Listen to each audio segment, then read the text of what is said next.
예, 안녕하세요. 제2차 산림기술사 스터디 모임에 오신 것을 환영합니다.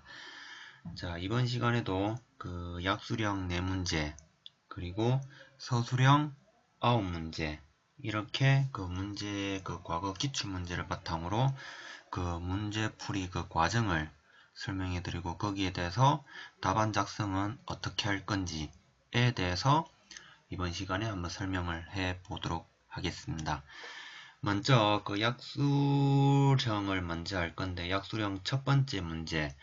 자, 임업기계화의 효과 및 문제점에 대해서 먼저 답안 작성을 해 보도록 하겠습니다.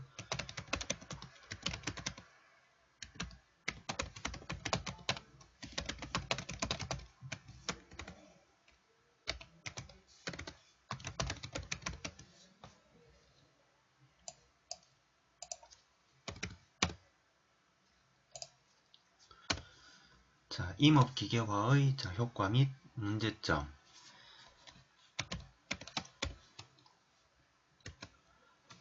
자, 여기에서 우선 이제 단락을 구성할 구성을 어떻게 할 건지 이제 거기에 대해서 이제 연구를 할 필요성이 있을 건데 우선 간략하게 이제 10점짜리 1교시험 같은 경우에는 한 문제당 보통 이제 그 평균 10분 이내에 작성을 할 수 있게끔 그렇게 그 전략을 세워야 되겠고요. 한 문제당 거의 보통 10분이 넘어가는 경우 다른 문제에서 이제 할애할 수 있는 시간이 그만큼 이제 부족할 수가 있기 때문에 시간의 그 분배에 대한 관리 굉장히 중요하다고 할 수 있겠습니다. 그러면 이번 그 문제 1번 임업기계화의 효과 및 문제점에 대해서 우선 어떻게 답안을 구성할 건지 한번 짜보도록 하겠습니다. 자, 우선 여기 그 보시면은 임업 기계화에 대한 그 단락 하나로 구성해 볼 수가 있겠고, 그 다음에 두 번째 단락에서는 임업 기계화의 효과, 그리고 세 번째는 임업 기계화의 문제점, 이렇게 세 가지 단락으로 답안을 구성해 볼 수가 있을 것 같습니다. 자, 그렇다면 답안을 한번 서술해 보도록 할 텐데, 자, 우선 첫 번째 단락, 자, 임업 기계에 대한 그 개요 부분을 작성해 줄 필요가 있을 것 같습니다. 임업 기계란 산림의 조성 및 관리, 생산물의 수확 등 산림 경영 활동에 활용되는 모든 장비로서 이제 임업 기계를 활용할 수 있다라는 점, 먼저 정의를 내려줄 수가 있을 것 같습니다.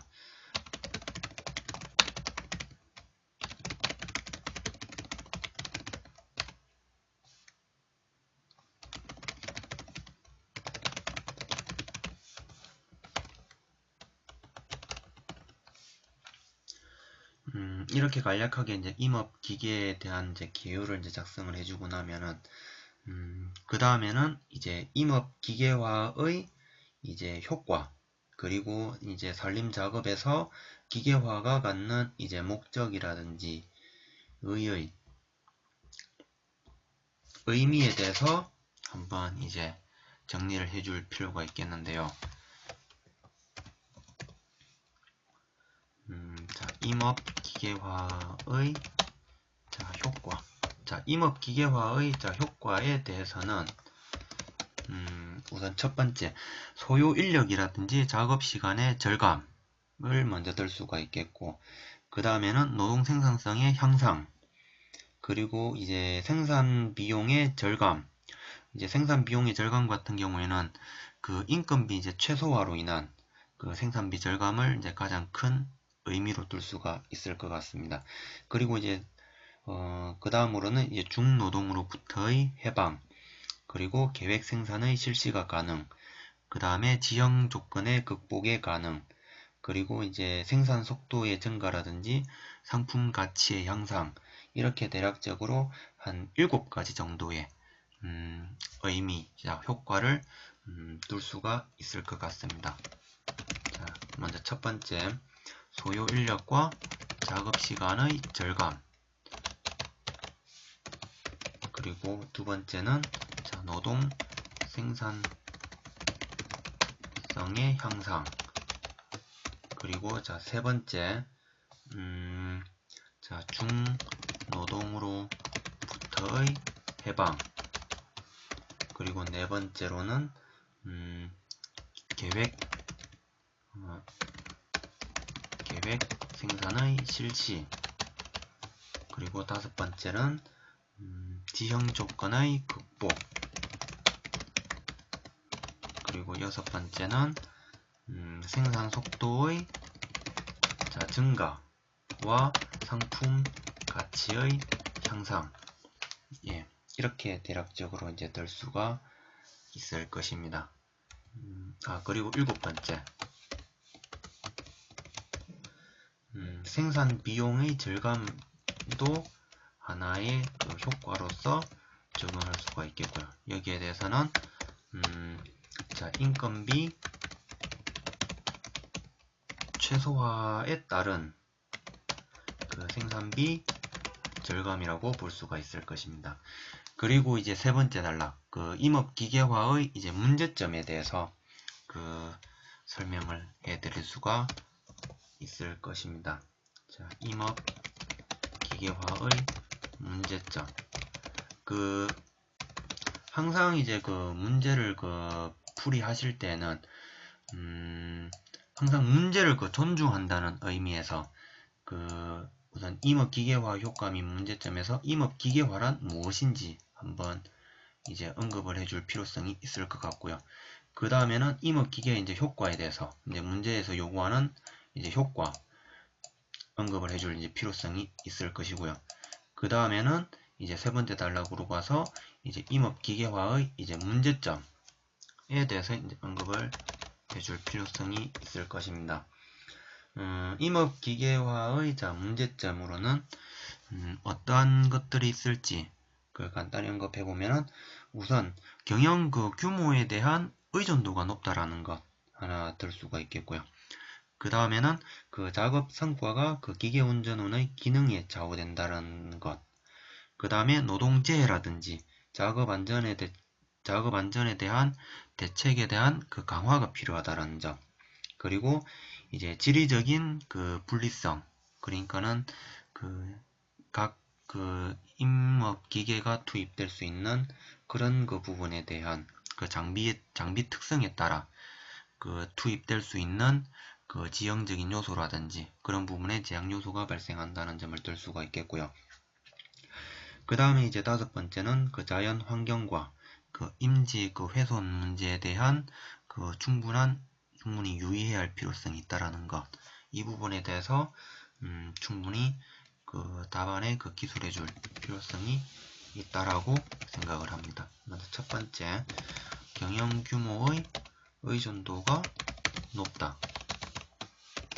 그리고 두 번째, 작업 성과가 기계 운전원의 기능에 좌우된다는 점.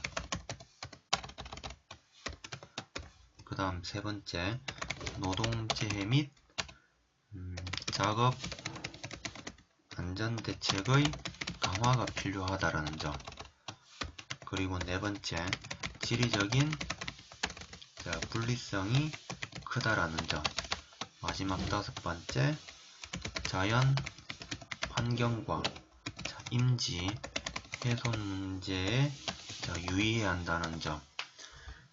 이것을 이제 가장 대표적인 문제점이라고 들 수가 있을 것입니다. 그리고 이제 마지막은 이제 이 모든 문제에 대한 이제 끝맺음을 해줄 필요성이 있을 것입니다. 마지막으로는 이제 맺음말로서 이 부분에 대해서는 이제 그동안 이제 그 기술을 했던 이제 임업기계에 대한 정의라든지 그리고 임업기계화의 효과, 임업기계화의 문제점 이러한 그 내용들에 대해서 이제 종합적인 이제 맺음말을 이제 표현해 줄 필요가 있는데 우선 사실 그 모든 그 임업기계뿐만 아니라 인력 작업을 하든 어떤 작업을 하든 간에 효과가 있는 반면에 그 문제점도 있다라는 거. 하지만 이제 생산 대비 이제 뭐 효율성이라든지 이런 부분도 이제 충분히 고려를 할 필요성이 있기 때문에 매점말로서는 그 산림 사업에 대한 그 임업 기계의 도입 활성화를 통해서 이제 젊은 인력의 유입을 촉진하고 그 다음에 정책적으로 이제 지속적인 그 교육과 그 숙련된 그 기술자의 체계적인 양성이